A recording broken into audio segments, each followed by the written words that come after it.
இப்போ மகாவிஷ்ணு அவர்கள் சொன்ன கருத்துக்கள் கரெக்டு. அதை 11th படிக்கிற பசங்கள்கிட்ட சொல்லுமாங்கிறது தான் இப்போ கேள்வி. விந்துவை கட்டி நான் 10 வருஷம் கழித்து குண்டலினியை மேலே நெற்றிக்கு ஏற்றுனா அதுக்கு ஒரு சக்தி வரும். இதெல்லாம் உண்மைதான். ஆனால் சொல்ல வேண்டிய நேரம், இடம் எங்கே? இதெல்லாம் பாசிபிள். நம்ம உடம்பால் இதை பண்ண முடியும். அது பேர் காயகல்பம். இதெல்லாம் பெரிய தத்துவங்கள். இந்த சாமியை கும்பிடுங்க, இந்த சாமியை கும்பிடாதீங்கன்னு மத துவேஷங்கள் எதுவும் பண்ணலை. நீங்க முன் ஜென்மத்துல செய்த பாவம், அதனால தான் நீங்க இப்படி இருக்கீங்கன்னு பேசியிருக்காரு. அது எப்படி சரியா? இல்லை, அது அதான் சொல்றேன். இது நீங்க ஆசிரியர் தானே, உங்களை முதன்மை கல்வியாளர் தான் அனுமதி கொடுத்திருக்காரு. அவரோட நீங்க அறிவாளியா அப்படின்னு ஒரு கேள்வி கேட்க அதான் சொல்றேன். இது போன்ற இதெல்லாம் எமோஷன்ஸ்ல வர்ற வார்த்தைகள். இப்போ அவரோட வார்த்தைகளுக்கு அவர் தான் பொறுப்பு இருக்க முடியும். ராம்ஜி சார் என்ன சொல்றீங்க? அனைவரும் சமம், ஆமாங்கிறீங்களா இல்லைங்கிறீங்க? மாற்றுத்திறனாளி சொல்றத தவிர்த்திருக்கலாம்.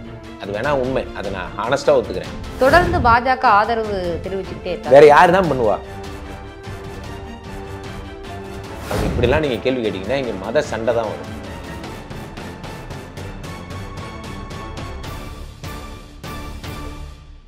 ஜாம்பவான் நேயர்களுக்கு வணக்கம். இன்று நாம் சிறப்பு நேர்காணல் எடுக்க இருப்பவர் ஜோதிடர் திரு ராம்ஜி அவர்கள். சார் வணக்கம். வணக்கம். வணக்கம். தமிழகத்தில் ஒரு 2-3 நாட்களாக மிகப்பெரிய ஒரு பரபரப்பை, சர்ச்சையை ஏற்படுத்தியது சென்னை அசோக் நகர் பள்ளியில் ஒரு பேச்சாளர் பேசிய பேச்சு. மகாவிஷ்ணு. ஆமா, மகாவிஷ்ணு. அவர் ஒரு 5 பிரிவின் கீழ் வழக்கு பதிவு செய்யப்பட்டு கைது செய்யப்பட்டிருக்கிறார். மகாவிஷ்ணு அவருடைய அந்த பேச்சு, அந்த காணொலி நீங்க நிச்சயமா பார்த்திருப்பீங்க. உங்கள் பார்வையில அந்த காணொலி எப்படி, சரியா இல்ல தவறா? என்னுடைய பார்வையில் அதாவது இது ஜனநாயக நாடு. பேச்சுரிமை, கருத்துரிமைங்கிறது எல்லாருக்கும் உண்டு. இப்போ நான் பேசுகிற மாதிரி அவரும் பேசியிருக்கார், எல்லாரும் பேசியிருக்காங்க. ஸோ ஒரு ஆன்மீகவாதியை நம்ம ஸ்கூல்ஸில் கூப்பிட்டு பேச சொன்னால் ஒரு ஆன்மீகவாதி என்ன பேசுவாரோ அதுதான் அவர் பேசியிருக்கார். இப்போ நீங்கள் என்றைக்குமே அவர் கருத்தில் நான் மாறுபடவே இல்லை. அவர் கருத்து எப்படின்னா, இம்மை மறுமை பற்றிலாம் அவர் சொல்கிறார். இம்மை மறுமை பற்றிய நீண்ட விளக்கம் இந்து மதத்தில் உண்டு. இந்து மதத்தில் இதே, அதாவது போன ஜென்மத்தை நம்பிக்கை, இந்த ஜென்மத்தை நம்பிக்கையெல்லாம் இந்து மதத்தில் உண்டு. அதே மாதிரி சித்தர்கள் அவர்கள் சொல்கிற அந்த மழை வர்றது, அந்த நெருப்பு மழை வர வைக்கும், இதெல்லாம் சொல்கிறது, அது எல்லாத்தையும் இந்து மதம் நம்புகிறது. அதில் அவர் நான் மழை வர வச்சு காட்டுவேன்னு அவர் சொல்லலை. அதே மாதிரி பார்த்திங்கன்னா உங்களுக்கு இந்த சாமியை கும்பிடுங்க, இந்த சாமியை கும்பிடாதீங்கன்னு மத துவேஷங்கள் எதுவும் பண்ணலை. எல்லாரும் சொன்ன கருத்தை அவர் சொல்லிட்டு இருக்கார். இப்போ அவர் சொன்னதில் கருத்தில் மாறுபாடுங்கிறது யாருக்குமே கிடையாது. கருத்துங்கிறது யார் வேணால் சொல்லலாம். இம்மை மறுமை பற்றிய பேச்சுகளும் வரவேற்கத்தக்கது. அதெல்லாம் மொரல் சென்ஸாக ஒரு காலத்தில் நம்ம சொல்லி கொடுத்தது தான். ஆனால் பிரச்சனை என்ன அப்படின்னா, இப்போ உங்களுடைய உங்கள் வீடுடைய சொத்து மதிப்பு என்ன அப்படின்னு நான் இப்போ உங்களை கேட்குறேன்னு வச்சுக்கோங்க. நீங்கள் என்ன சொல்லுவீங்க? உங்கள் வீட்டில் ஒரு சொத்து பிரச்சனை இருக்குன்னா அதை பற்றி கேட்குறேன்னா, பரவாயில்ல சார், அதை நான் என் அட்வொகேட்டை பேசிக்கிறேன்னு சொல்லுவீங்க.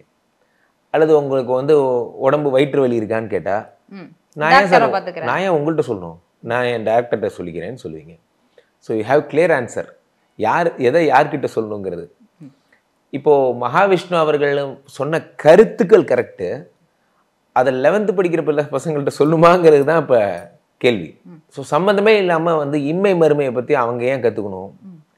அவங்க மோட்டிவேஷன் கிளாஸஸே பார்த்து வளர்ந்தவங்க. இந்த பிறவியில் இப்படி இருந்தால் அடுத்த பிறவியில் இந்த கருத்துக்கள்லாம் கரெக்டு. இப்போது நிறையா பேர் என்ன சொல்கிறாங்க, இந்த கருத்துக்களையே எதிர்க்கிறாங்க. இப்போது கடவுளர்கள் அப்படிங்கிற எதிர்ப்புங்கிறது இந்து மத கடவுளர்களை தான் கிண்டல் பண்ணுறாங்க. இந்துக்களுக்கே என்ன கோபம் அப்படின்னா, இந்து மத குருமார்களை கிண்டல் பண்ணுற மாதிரி கிறித்துவ மத குருமார்களையும் இஸ்லாமிய, அதாவது எல்லாரும் யார் யாரெல்லாம் தப்பு பண்ணாங்களோ, தப்பு பண்ணுறவங்களாம் ஊடகம் வெளிச்சமிட்டு காட்டுகிறது. அது எல்லாரும் பார்த்து சிரிச்சிட்றோம். பாரேன் இப்படி ஏமாத்துறாங்க, பாரேன் இந்த போலி சாமியார் பாரேன், அல்லது போலி மத போதகர் பாரேன், இந்த மாதிரிலாம் சொல்லி எல்லாரும் கிண்டல் பண்ணுறது அது காமனைஸ் ஆகிடுது. ஆனால் கடவுளர்களை கிண்டல் பண்ணுறதுங்கிறது இந்து மதத்தில் தான் இருக்குது. இந்து மதத்தோட கடவுளர்களை மட்டும்தான் கிண்டல் பண்ணுறாங்க. மற்ற கிறிஸ்தவ மதத்துலேயோ இஸ்லாத் மதத்துலேயோ நம்ம கடவுளர்களை டச்சே பண்ண மாட்டாங்க. அதாவது நான் சொல்கிறது மீடியாஸ் சொல்கிறேன். அதாவது கிண்டல் பண்ணுற கடவுள் மறுப்பாளர்களே கூட அவங்க என்ன சொல்கிறாங்க, நாங்கள் கிறிஸ்தவ மதத்தில் இது மாதிரியான ஏதாவது ஒரு சாமியார்கள் ஏதாவது ஃப்ராடு பண்ணாங்கன்னா அதை கூட தான் நாங்கள் சொல்கிறோமே அப்படிங்கிறாங்க. சாமியார்கள் ஃப்ராடு பண்ணால் நீங்கள் சொல்கிறீங்க அது காமன். அந்த சாமியை கிண்டல் பண்ணீங்களா என்றால் இல்லை. ஆனால் இந்து மத சாமியவே கிண்டல் பண்ணுறாங்க. அப்போது மகாவிஷ்ணு போன்றவர்களுடைய நெருக்கடி என்ன அப்படின்னு பார்த்தீங்கன்னா, இவர்கள் வந்து இந்த ப்ரீச் மூலிமா வந்து எல்லா கருத்துக்களையும் மக்கள்கிட்ட கொண்டு போய் சேர்த்துறது. நம்முடைய அரிய பொக்கிஷங்கள் ஆகப்பட்ட அறியப்படுகிற சித்தம், அதே மாதிரி வந்து யோகம், சாகசம் போன்றவற்றெல்லாம் கொண்டு போய் சேர்த்துறது அப்படிங்கிறத ஒரு நோக்கமாக வச்சுருக்காங்க. இந்த கடவுளர்கள் கிண்டல் பண்ணுறதை எதிர்க்கணும், மக்கள் மனதில் வந்து இந்த கருத்துக்கள் மேலே மதிப்பு வரணும் அப்படிங்கிறது உங்களோட அடிப்படை நோக்கம். ஆனால் விந்துவை கட்டி நான் வந்து 10 வருஷம் கழித்து குண்டலினியை மேலே நெற்றிக்கு ஏற்றுனா அதுக்கு ஒரு சக்தி வரும். இதெல்லாம் உண்மைதான். ஆனால் சொல்ல வேண்டிய நேரம், இடம் எங்கே? ஆமாம், இதெல்லாம் ஒரு காலத்தில் வந்து இது இந்து மத நம்பிக்கைகளாக பார்க்கப்படுகிறது. இது வந்து இப்போ நீங்கள் வந்து இதை நீங்கள் சந்தேகப்படுறதா இருந்தால் தங்க பஸ்பம்னு ஒரு கான்செப்ட் இருந்தது. இது வந்து பார்த்தீங்கன்னா இதே வந்து மந்திர ஜாலம், யந்திர ஜாலம், ஸ்வர்ண ஜாலம் இதெல்லாம் இருந்தது இங்கே. அதே மாதிரி வந்து பார்த்தீங்கன்னா இரும்பை வந்து பொண்ணாக்கக்கூடிய ரசவாதம், மெர்க்குரி பாதரசத்தை வந்து பயன்படுத்துறது, இது போன்ற பல விஷயங்கள் இந்து மதத்தில் இருக்குது. இதெல்லாம் நம்ம சித்தர் பெருமக்கள் செய்து காட்டி வாழ்ந்து காட்டி இருக்கிறார்கள். இல்லை, மகாவிஷ்ணு பேசிய கருத்து சரி, அது கரெக்டு தானே எல்லாரும் சொல்கிறாங்க. நீங்களுமே அந்த அதனுடைய கருத்து ரகிமா. அவருக்கு பேசுகிறவங்களுக்கெல்லாம் கண்டென்ட்டாக பேச தெரியல, நான் கண்டென்ட்டாகவே சொல்கிறேன். லகிமா, அனிமா, கரிமா போன்ற அட்டமா சித்திகள்னு சொல்கிறது. உடம்பை மிக சிறிய அணுவிலும் அணுவாக்குவது, உடம்பை பெரிதாக்குவது, இதெல்லாம் பாசிபிள். நம்ம உடம்பால் இதை பண்ண முடியும். அது பேர் காயகல்பம். இதெல்லாம் வந்து பெரிய தத்துவங்கள். அந்த தத்துவத்தை சித்தம் படித்தவங்களுக்கெல்லாம் இது தெரியும். ஆனால் அதெல்லாம் அவர் மகாவிஷ்ணு என்ன சொல்கிறார், இதெல்லாம் ஏன் அழிஞ்சு போச்சுன்னா வெள்ளைக்காரன் பீரியடில் இதெல்லாம் வந்து அழிஞ்சு போச்சு. அதெல்லாம் வந்து இது வந்து நம்ம வந்து இதை பற்றி யாருமே பேசாததுனால, யாருமே இதை பற்றி கவலைப்படாததுனால இன்றைக்கி நம்ம வந்து சாதாரண ஆட்கள் மாதிரி இருக்கோம். நம்ம வந்து பெரிய பெரிய சாகசங்களெல்லாம் தெரிஞ்சவங்க நம்ம அப்படின்னு சொல்ல வர்றாரு.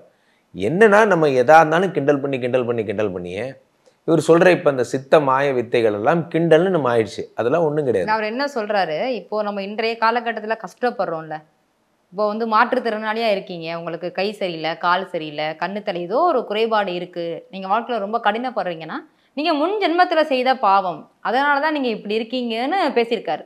அது எப்படி சரியா? இல்லை, அது வந்து அதான் சொல்கிறேன். இது வந்து இந்து மதம் முற்பிறவியில் செய்த பாவத்திற்கான பலனை இந்த பிறவியில் அனுபவிக்கலாம்ங்கிறது இந்து மதத்தினுடைய கருத்து.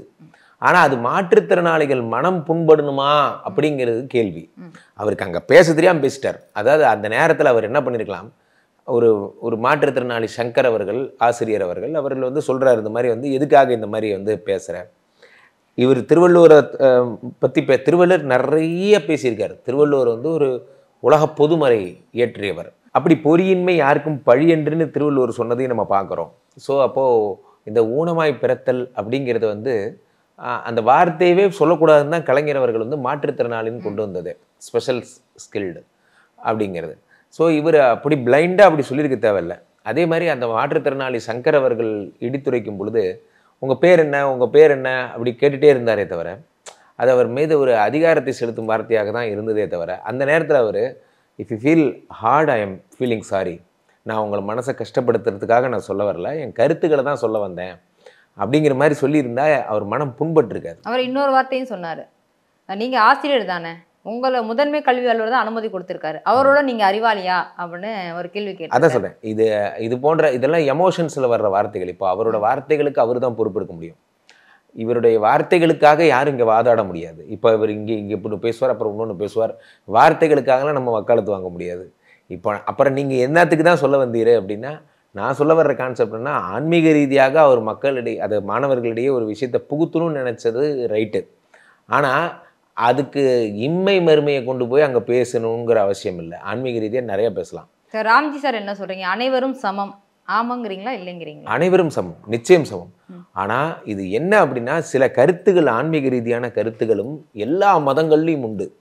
இம்மை மறுமை குறித்த இவர்கள் கருத்து மாதிரியே இன்னொரு மதத்தில் இன்னொருத்தர் வந்து வட்டிக்கு வாங்கிறது வந்து ப்ராப்ளம், அப்படி பண்ணால் வந்து இறைவனுடைய கடும் குற்றத்திற்கு ஆளாவார்கள், அது மாதிரிலாம் அந்த குரானில் அது மாதிரிலாம் சொல்லப்படுது. நீங்கள் அதெல்லாம் எடுத்து வச்சு விலாவரியாக பேசினா அறிவியலுக்கு ஒத்து போகுது, அறிவியலுக்கு ஒத்து போகலங்கிற மாதிரி ஒரு பிரிவினை ஏற்படும். எல்லாமே அறிவியலுக்கெல்லாம் ஒத்து போகாது. ஈவன் முதலமைச்சர் சொல்கிறார் அறம் சார்ந்த கருத்துக்களை நாம் பேசுவோம்ங்கிறது. அறம்ங்கிறதுக்கும் அறிவியலுங்கிறதுக்கும் ஏதாவது சம்பந்தம் இருக்கா? அறம் அப்படிங்கிறதே என்ன? அறம்ங்கிறதே மொரல் வேல்யூஸ், கோர் வேல்யூஸ். அந்த வேல்யூஸை பற்றி பேசணும் அப்படின்னா அது வேறு டிபார்ட்மெண்ட். சயின்ஸை பற்றி பேசுகிறதா இருந்தால் அது வேறு டிபார்ட்மெண்ட். பசங்களுக்கு அறம் சார்ந்து பேசணும்னு நீங்கள் நினச்சிட்டிங்கன்னா இந்த மாதிரி விஷயங்கள் தான் பேச முடியும். அதில் இம்மை மறுமை இந்த மாதிரியான மாற்றுத்திறனாளி சொல்கிறத தவிர்த்திருக்கலாம். அது வேணால் உண்மை, அதை நான் ஹானஸ்ட்டாக ஒத்துக்கிறேன். மாற்றுத்திறனாளிகளை பற்றி அவர் பேசுனது உண்மையிலேயே வருந்தத்தக்கது, கண்டிக்கத்தக்கது. ஆனால் 5 பிரிவுகள் கீழே வழக்கு போட்டு அவரை துரத்தி கொண்டு போய் பிடிச்சி ஏர்போர்ட்டில் கைது பண்ணி இவ்வளோலாம் பண்ண வேண்டாம். அவரே தான் வெளிநாட்டிலேருந்து ஸ்டேட்மெண்ட் கொடுத்தாரு, நான் அடுத்த நாள் காவல்துறைக்கு எதுவும் கஷ்டப்படுத்தாமல் நானே வரேன் அப்படின்னு தான் சொன்னார். அதே மாதிரி அதுக்கு முன்னாடி நாளும் சரி, அவர் பேட்டி கொடுக்கும்போதும் அவர் என்ன கொடுத்துருந்தாருன்னா, இந்த மாதிரி வந்து எல்லாரை பற்றி தான் அந்த வீடியோவில் சொல்லியிருந்தார். அதில் வந்து இந்த மற்ற மதங்களுடைய எல்லா கருத்துக்களையும் தான் நான் ஏற்கிறேன், அவர்கள்லாம் சொன்னது தான் நான் கேட்டாகணும். நபிகள் நாயகத்தை கொடுத்தா அதில் சொல்கிறார், எல்லாத்த பற்றி தான் சொல்கிறார். இந்த மதத்தினுடைய தலைவர் இவர், இந்த மதத்தினுடைய தலைவர், அவர் சொல்கிறதெல்லாம் நான் ஏற்கிறேன். நான் ஒன்றும் புதுசாக சொல்லலை, திருமூலர் சொல்கிறத சொல்கிறேன், திருவள்ளுவர் சொல்கிறத சொல்கிறேன் அப்படின்னு தான் சொல்கிறார். சொல்ல வேண்டிய கருத்துகள் ரொம்ப காட்டமான, ஆழமான, அர்த்தமுடைய, பொருளார்ந்த, செறிவுடைய வார்த்தைகள். ஞானியர்கள், பெரிய பெரிய ஆட்கள்லாம் டிஸ்கஸ் பண்ணுற டாபிக்ஸ் அது. அதை சின்ன பசங்கள்கிட்ட போய் கொண்டு போய் சேர்த்தும் போது நமக்கு ஒரு வித்தியாசமாக தெரியுது. ஒரு 3ஆம் கிளாஸ் பிள்ளையை கூப்பிட்டு வந்து மாட நாட்டு வரையன்னு சொல்லி கேட்குற மாதிரி இருக்குது. அது லெவலில் நம்ம சொல்லி கொடுத்துருக்கணும். 11th 12th பசங்களுக்கு என்ன தேவையோ அதை மட்டும் சொல்லிட்டு வந்திருக்கலாம். இவருடைய அறிவின் பிரதாபத்தை அந்த இடத்துல காட்ட ட்ரை பண்ணது தான் ஒரு பண்ண தப்பான்னு நான் பார்க்குறேன். இப்போ மகாவிஷ்ணு கைது செய்யப்பட்டது அந்த அளவுக்கு தேவையில்லை அப்படின்னு சொல்கிறீங்க. இன்று அவருடைய பரம்பொருள் ஃபவுண்டேஷன் யூடியூப் பக்கத்தில் மாற்றுத்திறனாளிகள் கொடுத்து பேசிய அந்த காணொலி நீக்கப்பட்டிருக்கு. அதை எப்படி பார்க்குறீங்க? கண்டிப்பாக நீக்கப்படணும், பட்டுதானே ஆகணும். இப்போ ஒரு பிரச்சனைன்னு வந்துருச்சு, மாற்றுத்திறனாளிகள் பற்றி இவர் பேசுனது கான்ட்ரவர்சின்னு ஆயிடுச்சு. கான்ட்ரவர்சின்னு ஆனதுக்கப்புறம் கவுண்டர் மெஷன் ஒன்று கவர்மெண்ட் எடுத்து தான் ஆகணும். இப்போ கவர்மெண்ட்டை வந்து ஹைப் ஆனதே என்னென்னா, இந்த இஷ்யூ நடந்த ஒரு 2-3 நாளுக்கு அப்புறம் தான் அது ஹைப் ஆயிருக்கு. அது என்ன காரணம்? அப்போ வந்து அன்னைக்கு நாள் வந்து பேசுனது ஏன் பள்ளி கல்வி முதன்மை இயக்குனருக்கோ அல்லது அன்பில் மகேஷ் அவர்கள் வந்து அமைச்சர் அவர்களுக்கோ ஏன் அவர் பார்வைக்கு போய் சேரலை என்றால் அவர்கள் அதை பெருசாக எடுத்துக்கல. அப்போ மீடியா எல்லாம் சேர்ந்து எப்படி இந்த நம்மளுடைய மெரினா புரட்சி எப்படி தொடங்கியதோ அதே போல தான் நான் இதை பார்க்குறேன். மீடியாக்கள் எல்லாம் சேர்ந்து இதை வந்து எப்படி அவங்க பேசியிருக்கலான்னு அவர்கள் கொதித்தெழுந்த உடனே கவர்மெண்ட்டே என்ன பண்ணிடுச்சுன்னா கவுண்டர் மெஷர் ஆக்ஷன் எடுக்கணுமேங்கிறதுனால ஆக்ஷன் எடுத்துட்டாங்க. டக்கு டக்கு டக்கு டக்குன்னு ஆக்ஷன் எடுத்துட்டாங்க. அது அமைச்சர் வரைக்கும் அவர் ஹைப் ஆனதுனால அமைச்சர் என்ன பண்ணிட்டார், உடனே அடுத்த ஆக்டிவிட்டி என்ன, அவரை கைது பண்ணணும், அவர் என் ஏரியாவில் வந்து இது மாதிரி பேசிட்டு போயிருக்க, ஒன்று சும்மா விட மாட்டேன், இது போன்ற இதெல்லாம் அந்த பிரச்சனையை சால்வ் பண்ணியிருக்காரு.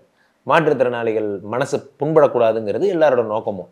இப்போவும் சொல்கிறேன், பரம்பொருள் ஃபவுண்டேஷனுடைய பக்தர்கள் கூட நேற்று நான் ஒரு இன்டர்வியூவில் சொன்னேன், அதுக்கு அவர் மன்னிப்பு கேட்க தயாராக இருக்கார்.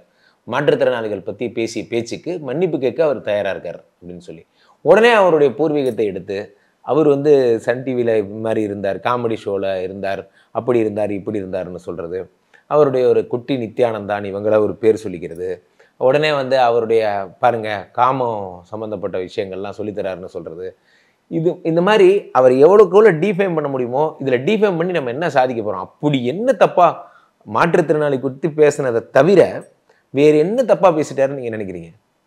அதுவும் ஒரு ஃப்ளோவில் அவர் சொன்னது தான். அதுக்கு அவர் என்ன சொல்கிறார், உங்களுக்கு இது பிடிக்காமல் போயிருக்கலாம், இந்த வே ஆஃப் ஒரு மெத்தடாலஜி இருக்குது, நீங்கள் எப்படி வந்து ஒருத்தரை அணுகணுங்கிறது என்ன நீங்கள் அணுகிறது. இவர் வந்து ஹலோ நீங்கள் வந்து இப்படி பேசாதீங்கிற மாதிரி சங்கர் வந்து கொஞ்சம் ரஃப்பாக அணுகுவார்.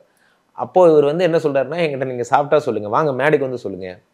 இவருடைய நோக்கம் எல்லாம் மேடைக்கு வந்து கூப்பிடுறதும் ஆர்கியூமெண்ட் பண்ணுறதும் இப்படியே தான் இருந்ததே தவிர விவாதம் பண்ணி அந்த நேரத்தில் வந்து இல்லைங்க, அப்படி யார் மனதாவது புண்படுத்தி இருந்தால், இப்போ நம்மளே போடுறோம் டிஸ்க்ளைமர், யார் மனதையும் புண்படுத்தி இருப்பதற்கு இந்த சேனலின் நோக்கம் இல்லைன்னு, அந்த மாதிரி ஒரு வார்த்தையை சொல்லியிருக்கலாம். பாவம் தம்பிக்கு சொல்ல தெரில, அவ்வளோ. இப்போ ஒரு ஜோதிடரா தொடர்ந்து ஆன்மீகம் சார்ந்து இங்கே இயங்கிக்கிட்டு இருக்கிறதுனால இந்த கேள்வி கேட்குறேன்.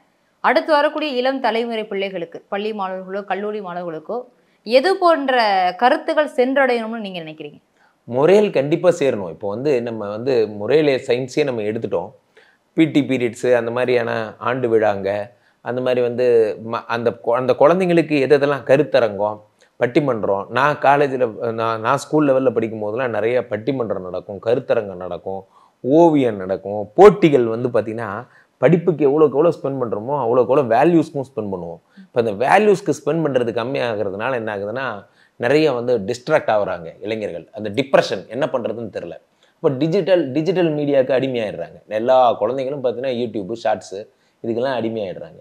இதுக்கு ரீசனே என்னென்னு பார்த்தீங்கன்னா, அவங்கள யாரும் படிக்க சொல்லி வேல்யூஸை பற்றி நம்ம சொல்லி தரதில்லை. வேல்யூ சொல்லி தரணும், ஆனால் ஸ்லோ பை ஸ்லோ டோசேஜாக என்னென்னலாம் எந்தெந்த மதத்தில் என்னென்ன கருத்துக்கள் சொல்லியிருக்காங்க, எப்படிலாம் வாழணும் அப்படிங்கிறத ஸ்லோ பை ஸ்லோவாக சொல்லணும். எடுத்த உடனே கொண்டு போய் இவ்வளோ பெரிய கண்டென்ட்டை இம்மை மறுமையெல்லாம் கொண்டு போய், இம்மை மறுமையை யார் சொல்லலை? வள்ளலார் சொல்லலையா? இம்மை மறுமையை பற்றி வள்ளுவர் சொல்லலையா? வள்ளுவரை விடவா நிறையா சொல்லிட்டோம். இவர் கேட்குறாரு, வள்ளுவரோட நீங்கள் படிச்சிட்டிங்களா அப்படின்னு.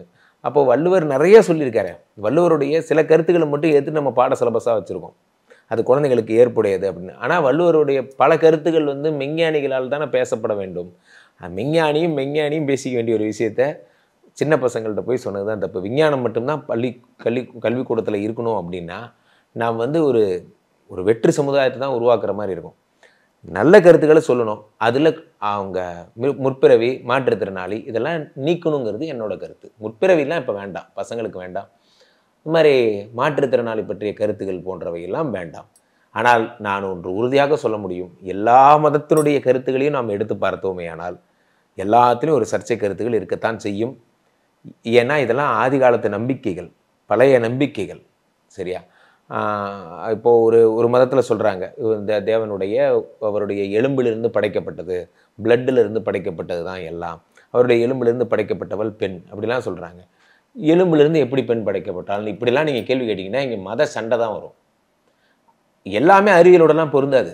எல்லா மதத்தினுடைய எல்லா கருத்துக்களும் அறிவியலோட பொருந்தாது. அதே மாதிரி வந்து இப்போ நம்ம அவ்வளோ கரெக்டெல்லாம் நம்ம ஒன்றும் கிடையாது. நம்ம இப்போ இவர் வந்து இங்கே பேசிவிட்டு போன உடனே ஐயோ பேசிவிட்டார், மதம் வந்து வளர்ந்து விட்டது, ஐயோ இங்கே வந்து மதத்தை பற்றி பேசிவிட்டார்னு சொல்கிற எல்லாருக்கும் நான் ஒன்று கேட்குறேன். கிறிஸ்டியானிட்டி ஸ்கூல்ஸில் காலையில் ப்ரேயர்ஸ் என் குழந்தைய நான் சேர்த்துருக்கேன், அதனால் சொல்கிறேன். நான் இங்கே யாருக்கும் சண்டை மூட்டி விட வரல. எத்தனை ஸ்கூல்ஸில் ப்ரேயர்ஸில் அவங்க கடவுளை வந்து கும்பிட சொல்லி சொல்கிறாங்க. அவங்க வந்து பார்த்திங்கன்னா அந்த ப்ரேயர்ஸில் சொல்லுவாங்க. அவங்க சொல்கிற ப்ரேயரில் என்ன வார்த்தைகள் சொல்கிறாங்களோ அதை அவங்க குழந்தைங்கள சொல்லுவாங்க. என் குழந்தை எல்கேஜி 1ஆம் கிளாஸ் படிக்கும் போதெல்லாம் கிறிஸ்டியானிட்டி ஸ்கூலில் தான் சேர்ந்தாங்க. அப்போ அவங்கெல்லாம் அந்த இதை சொல்லியிருக்காங்க. ஈவன் நான் 5ஆம் கிளாஸ் வரைக்கும் வந்து கிறிஸ்டியானிட்டி ஸ்கூலில் தான் படித்தேன். அப்போது நான் பைபிள் படிக்க சொல்லி நான் படிச்சிருக்கேன். ஸோ என்னை இன்சிஸ்ட் பண்ணாங்க, என்னை படிக்க சொல்லி சொன்னாங்க.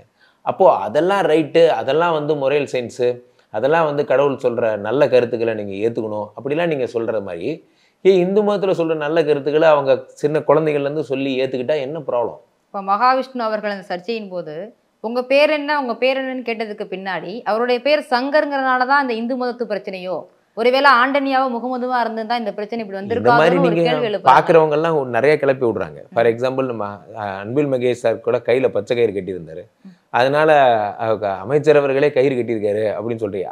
நான் கூட தான் பச்சை கலர் கயிறு கட்டியிருக்கேன், இது குபேரனோட கயிறு. இது மாதிரி பக்தி ரீதியா கயிறுனாலே ஜாதின்னு கொண்டு வந்துடுறாங்க. இது ஒரு தவறான பார்வை. இப்போ என் மனைவி வரலட்சுமி விரதம் கொண்டாடினா என் கையில அந்த கயிறு கட்டுறாங்க, அதுக்கு எந்த ஜாதி அர்த்தமும் கிடையாது. ரக்ஷாபந்தன் சொல்லிட்டு இப்போ பெண்கள் வந்து நம்ம சகோதரர்களுக்கு கட்டுறாங்க, அதுல எந்த அர்த்தமும் கிடையாது. அந்த கயிறு அது மாதிரி ஏதோ ஒரு கயிறா இருக்கலாம், ஏதோ ஒரு கயிறை பார்த்துட்டு ஜாதி அடையாளம் அந்த மாதிரி தான். இந்த மதத்தை பத்தி பேசவே கூடாது அப்படின்னு நம்ம சொல்றது வந்து இப்போ சங்கருங்கிற பேர் இருக்கிறதுனால அவர் பேசலை. இது நம்மளுடைய அதிகபட்ச கற்பனை. ஒன்று நான் கேட்குறேன், ஃபர்ஸ்ட் ஆஃப் ஆல் ஆன்மீகவாதியை கூப்பிட்டோம், இது ரைட்டா தப்பா? அப்படின்னா நீங்கள் ரைட்டு அப்படின்னு பள்ளிக்கல்வித்துறை நினைக்குது, அல்லது அங்கே இருக்கிறவங்க லோக்கல் பப்ளிசிட்டிக்காக அவரை கூப்பிட்டாங்க, அது அதர்வைஸ் இவர் வந்தால் கொஞ்சம் மாசாக இருக்கும், நல்லா பேசுவாருங்கிறதுக்காக கூப்பிட்டாங்க, ஏதோ ஒரு சம் ரீசன்ஸ் தானே இருக்குது. அவரை கூப்பிட்டா அவர் என்ன பேசுவாரோ அதுதானேங்க பேசுவார். இப்போ நான் ஒன்று தெரியாமல் தான் கேட்குறேன், இங்கே இருக்கிற இப்போ அரசியல்வாதி ஆகட்டும், அமைச்சர்கள் ஆகட்டும், அல்லது எம்எல்ஏ எம்பி அவரை கூப்பிட்டு வந்து சத்சங்கம் பண்ண விட்டா அவங்க பண்ணுவாங்களா? அவங்களுக்கு தெரிஞ்ச அரசியலை தானே அவங்க பேசுவாங்க. எனக்கு என்ன ஃபீல்டோ, என் டிபார்ட்மெண்ட் என்னவோ அதை தானே நான் பேசுவேன். இப்போ ஒரு டாக்டர் கூப்பிட்டு வந்து ஒரு விழாவில் பேச சொன்னா இது சிம்பிளாக சொல்லலாம், வாழ்க்கை என்பது என்ன? ஒரு டாக்டர்கிட்ட போய் கேளுங்க, பிறப்பிற்கும் இறப்பிற்கும் இருள் இருப்பது வாழ்க்கை, முடிச்சுட்டு போயிடுவார். இதே ஒரு சன்னியாசிட்டி கேட்டால் என்ன சொல்லுவார்? வெந்ததை தின்கிறோம், விதி வந்தால் போகிறோம். ஒரே வாழ்க்கை தான். டாக்டர் பார்க்க பார்வை வேற, சன்னியாசி பார்க்குற பார்வை வேற. இவர் இப்படி சொல்லிட்டாரு, விதி வந்தால் போகிறோம்னு சொல்லிட்டாருன்னா அவர் அப்படிதான் சொல்லுவார். ஏன்னா அவர் சன்னியாசி, அவரை கூப்பிட்டு வந்து பேசினா அப்படிதான் பேசுவார். ஃபர்ஸ்ட் ஆஃப் ஆல் இவரை நீங்கள் ஸ்கூலில் கூப்பிட்டுருக்கீங்க, அவர் ஒன்றும் அலையா விருந்தாளி கிடையாது. ஒன்று அவர் திரும்ப திரும்ப கேட்குறாரு, என்ன மென்ஷன் பண்ணுறார், என்ன என்ன கூப்பிட்டீங்கன்னா நான் இப்படி தான் பேசுவேன், தெரிஞ்சு தானே கூப்பிட்டீங்க. அப்போ நீங்கள் என்ன பண்ணிருக்கணும், ப்ரோக்ராமை ஸ்டாப் பண்ணியிருக்கணும். இப்போ பள்ளி கல்வித்துறை எதுக்காக வந்து இந்த பிரின்சிபால் இவங்களெல்லாம் வந்து இது பண்ணாங்க, டிரான்ஸ்ஃபர் பண்ணாங்க சொல்லுங்கள். எதுக்காக இந்த டிரான்ஸ்ஃபர், எதுக்காக இந்த தண்டனை என்றால் அதை பார்த்துட்டு வேடிக்கை பார்த்தியா, கான்ட்ரவர்சி வருதுன்னு தெரியுது, ப்ரோக்ராமை ஸ்டாப் பண்ணுங்க. இரும்பு கரம் கொண்டு என்ன பண்ணும், நிறுத்துப்பா ப்ரோக்ராமை, ரைட்டுப்பா தேவையில்லை, நீங்கள் இப்போ இந்த கருத்தை இங்கே சொல்லணும்னு அவசியம் இல்லை, இந்த கருத்தெல்லாம் நாங்கள் நீக்கிறோம், பசங்களா விடுங்க அப்படின்னு சொல்லிட்டு நீங்கள் இறங்குங்க சார், இதெல்லாம் வேண்டாம் சார், எங்கள் ஸ்கூலில் இது என்டர்டெயின்மெண்ட் இல்லை சார், என்டர்டெயின் பண்ண மாட்டோம் சார் அப்படி சொல்லுங்க. ஆனால் அவங்க என்ன பண்ணாங்க, பேச்சுக்கு பேச்சு பேச விட்டு இஷ்யூவை பெருசாக்குனாங்க. இது வந்து அவங்களோட நிர்வாக திறமையின்மைன்னு தான் நான் சொல்லுவேன். நிர்வாக திறமையின்மை. இஷ்யூ வருது சார், இஷ்யூ வரதான் சார் செய்யும், இஷ்யூ வரும் மேடம், ஏன் இஷ்யூ வராது? கம்பெனிஸ்ன்னு போனீங்கன்னா ஏதாவது ஒரு சண்டை வரும், யாராவது ஒருத்தர் ஏதாவது பேசுவாங்க. அப்போ நம்ம என்ன பண்ணணும், அந்த இஷ்யூவை வளர்த்த விடாமல் எப்படி சால்ட் அவுட் பண்ணணுமோ அதை பார்க்கணுமே தவிர, இஷ்யூ வளர்ந்து மீடியாவில் போய் இவ்வளோ பெரிய பிரபகண்டா ஆனதுக்கப்புறம் அதனால் காரணமா இதனால் காரணமா சிஇஓவிற்கு அவருக்கு வந்து க்ளோஸ்னஸ்னால தான் உனக்கு சிஓவோட பெரிய அறிவான்னு கேட்டுட்டாரு, எமோஷனில் 100 பேசுவாங்க. அதை விட்டுருங்க. மாற்றுத்திறனாளி பற்றி பேசுனது தப்பு தப்பு தப்பு. அது அவங்க பக்தர்களே சொல்கிறாங்க, அவர் வந்து மன்னிப்பு கேட்பார், அவர் மன்னிப்பு கேட்க தயாராக இருக்காருன்னு. மன்னிப்பு கேட்டால் விட்டுட்டு போங்க.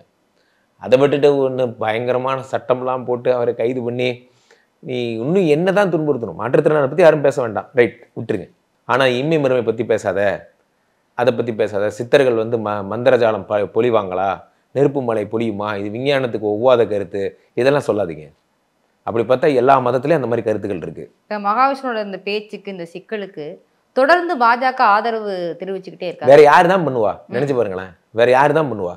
அதிமுக ஒன்றும் சொல்லவே இல்லை. அப்போ திமுக வந்து சொல்கிறாங்க இந்த மாதிரி வந்து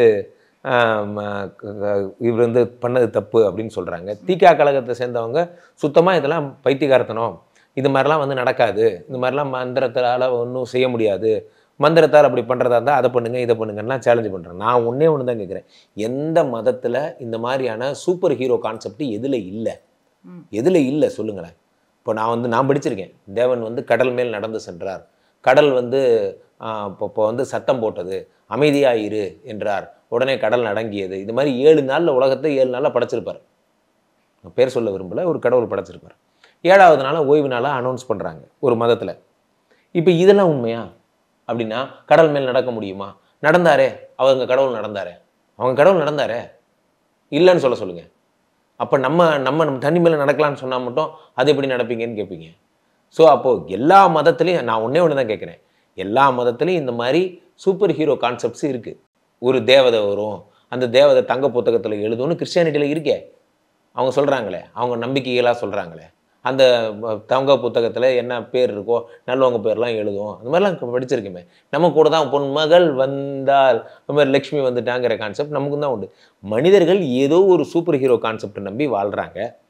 திடீர்னு ஒரு அதிர்ஷ்டம் அடிச்சுட்டா அந்த தேவதை என் கண் பார்த்து விட்டால்னு சொல்கிறாங்க. இப்படிலாம் ஏதோ குருட்டு நம்பிக்கைகளில் இங்கே ஒரு சமுதாயம் வாழ்ந்துக்கிட்டு இருக்குது. இதில் என்னென்னா அவங்களோட ஆறுதல் தான் அவங்களோட பிரதானம். ஆனால் இந்த சித்தர்கள், இப்படி பாம்பாட்டி சித்தராகட்டும், குதம்பை சித்தராகட்டும், இவர்களெல்லாம் வாழ்ந்தது உண்மை, நம்மோடு இருந்திருக்கிறார்கள், இந்த சாகசங்களை புரிந்திருக்கிறார்கள். போகர் வந்து காற்றிலே பறந்திருக்கிறார். போகர் வந்து பண்ண சாதனைகள் பற்றி புத்தகங்களில் நான் படிச்சிருக்கேன், பர்சனலாக ஃபீல் பண்ணியிருக்கேன். அதை எளிமைப்படுத்தி கிண்டல் பண்ணாதீங்கன்னு தான் சொல்கிறேன். அவர் சொல்ல வந்த தாத்பரியம் என்னென்னா, இப்படிலாம் பெரிய கருத்துக்கள் நம்முடைய இருந்தது, எங்க நோக்கு வருமம்னு ஒன்று இருந்ததா இல்லையா? நான் உங்களை ஒன்றே கேட்குறேன், நேரடியாகவே பதில் சொல்லுவேன். நோக்கு வருமம்னு ஒன்று இருந்ததா இல்லையா?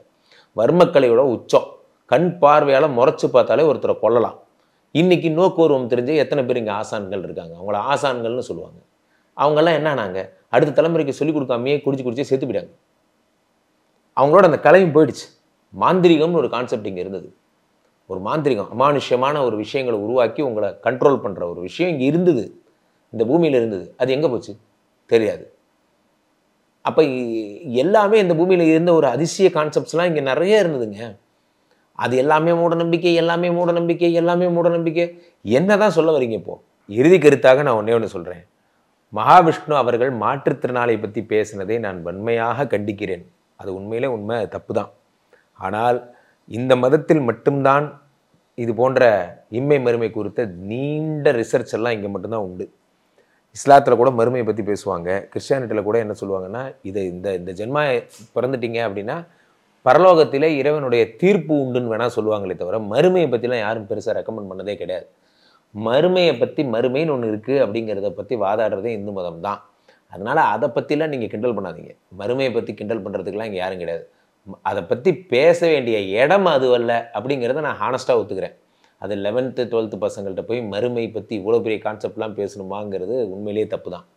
அது தேவையில்லாத விஷயமும் தான். அது அவருடைய அறிவினுடைய நீட்சியை காட்ட வந்து அப்படி பண்ணிட்டார். Okay, right. அதே மாதிரி 2வது விஷயம் என்னென்னா, சித்தர்களால் மழை பெய்ய முடியுமா? சித்தர்களால் தண்ணீரில் நடக்க முடியுமா? அதெல்லாம் முடியுங்க. அப்படிலாம் வாழ்ந்தவர்களாக நாங்கள் நம்புகிறோங்க. அப்படிலாம் நம்புகிறோம். அதை பற்றி சித்த சாகசங்கள் பண்ணுறவங்கெல்லாம் இன்றைக்கும் திருவண்ணாமலையிலையும் இன்றைக்கும் எத்தனையோ இடத்துல சித்தர்கள் இருக்காங்க. நானும் தபஸ் படிச்சிருக்கேன். நான் இதை பற்றிலாம் உணர்ந்திருக்கேன். அதனால் சொல்கிறேன். உடனே நீங்கள் வந்து தண்ணியில் நடக்க முடியுமா, நீங்கள் இது பண்ண முடியுமான்னு கேட்காதீங்க. எல்லாம் எவ்ரிதிங் இஸ் ப்ராக்டிஸ். அப்படிப்பட்ட மாஸ்டர்கள் இழந்துட்டோங்கிறது தான் இப்போ வருத்தமே. இப்போ நீங்கள் ஒரு டுட்டோரியல் காலேஜ் ஒருத்தர் கட்டியிருக்காருன்னா, அவர் ஏதோ ஒரு பஞ்சு மிட்டாய் விற்று அந்த டுட்டோரியல் காலேஜ் கட்டுறாருன்னு வச்சுங்க. அந்த பஞ்சு மிட்டாய் விற்றவர் வந்து பார்த்தீங்கன்னா ஒரு 5ஆம் கிளாஸ் தான் படிச்சிருக்காருன்னு வச்சுங்க.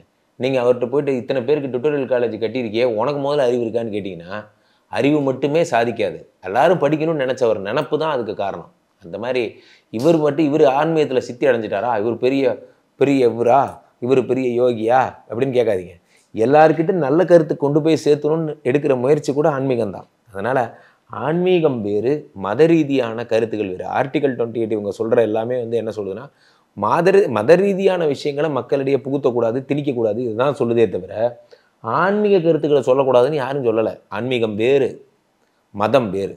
மதமே இல்லாமல் கூட ஆன்மீகத்தால் வாழ முடியும். பிற உயிர்களை நேசித்தா அவங்க ஆன்மீகவாதி தான். அன்பும் கருணையும் சகிப்புத்தன்மையும் கொண்டிருந்தால் அவங்க ஆன்மீகவாதி தான். எந்த ஒரு உருவமே இல்லாமல் இறைவனை அடைய முடியும்னு நம்ம வள்ளலார் வாழ்ந்திருக்கார். எத்தனையோ பேர் வாழ்ந்துருக்காங்க. அதனால் இந்து மதம்ங்கிறதுனால உங்களுக்கு இவ்வளோ கிண்டலாக போயிடுச்சு. அதனால் நீங்கள் வந்து என்ன பண்ணி நம்ம எல்லாரையும் கிண்டல் பண்ணி இது கரெக்டாக, அது கரெக்டாக, இப்படி நடக்குமா, அப்படி நடக்குமா, ஆஹா ஓஹோலாம் சொல்கிறீங்க. எல்லாம் இருந்தது, உண்மையில் நாங்கள் நம்புகிறோம். மகாவிஷ்ணு பேசிய மாற்றுத்திறனாளி குறித்த கருத்துக்கு தகுந்த நடவடிக்கை எடுத்துக்கிட்டீங்க, அது ஓகே. ஆனால் அதுக்காக அவரை இவ்வளோ டேமேஜ் பண்ணணும்னு எந்த அவசியமும் இல்லை.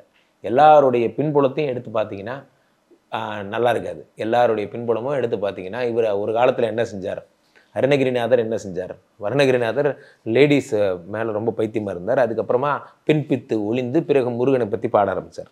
ஒவ்வொருத்தருடைய இப்போ பார்த்தீங்கன்னா புத்தர் எடுத்துக்கிட்டிங்கன்னா சித்தார்த்தராக இருந்தபோது அரசராக இருந்தார், ஒரு ஊதாரியாக இருந்தது மாதிரிலாம் சொல்கிறாங்க. அதுக்கப்புறமா அவர் வந்து ஞானம் வந்து புத்தரானார். யார் தாங்க இன்றைக்கி வந்து பட்டணத்தார் பேஸ் எடுத்துங்க எல்லாருடைய.